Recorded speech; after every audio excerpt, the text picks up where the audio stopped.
Welding വർക്ക്ഷോപ്പാണോ? അല്ല, ഇത് കല്യാണ ഓഡിറ്റോറിയാ. നീ കാണുന്ന കമ്പിയുടെ കല്യാണമാണിത്. ഇതെല്ലാം കല്യാണം കൂടാൻ വന്ന കമ്പികൾ. ഇത് അച്ഛൻ കമ്പി, ഇത് അമ്മ കമ്പി. മതിയാ? എടാ, ഇത്ര കമ്പികൾ കണ്ടിട്ട് മനസ്സിലായില്ലേ ഇത് വെൽഡിംഗ് വർക്ക്ഷോപ്പാന്ന്? ഞാൻ മീനച്ചിലാറിലുള്ള VN ഗിരി. മീനച്ചാറിലാണ് VN ഗിരി അല്ല, വിനാഗിരി.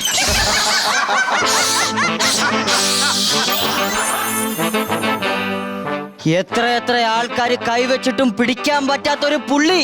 മുതുകത്തായിരിക്കും ആ പുള്ളി ഇരിക്കുന്നത്. അതുകൊണ്ടല്ലേ കൈ വെച്ചിട്ടും പിടിക്കാൻ പറ്റാതെ. ഈ കശത്തിനടിയിലോ കൈയുടെ ഇടയിലോ വരികയാണെങ്കിൽ ഇങ്ങനെ അങ്ങ് പിടിക്കായിരുന്നു. ഞാൻ ആരാണെന്ന് മനസ്സിലായില്ലല്ലേ? ഇല്ല, ഞാനാണ് VN ഗിരി. എനിക്കങ്ങ് മനസ്സിലായില്ല. ഇത് കണ്ട കിടിലം ബ്രേസ്ലെറ്റ്. ഈ താഴത്ത് ഈ കിടുതാപ്പില്ലായിരുന്നെങ്കിൽ സൂപ്പർ ആയിരുന്നു. ഈ ബ്രേസ്ലെറ്റ് നല്ല വിലക്ക് വെക്കായിരുന്നു. എടോ, എന്നെ മനസ്സിലായില്ലേ? ഇല്ല, ഞാനാണോ പിടികിട്ടാ പുള്ളി VN ഗിരി. അത് നിങ്ങളായിരുന്നോ? പോലീസുകാർ എനിക്കൊരു വില തന്നിട്ടുണ്ട്. കിലോയ്ക്ക് എത്ര വില?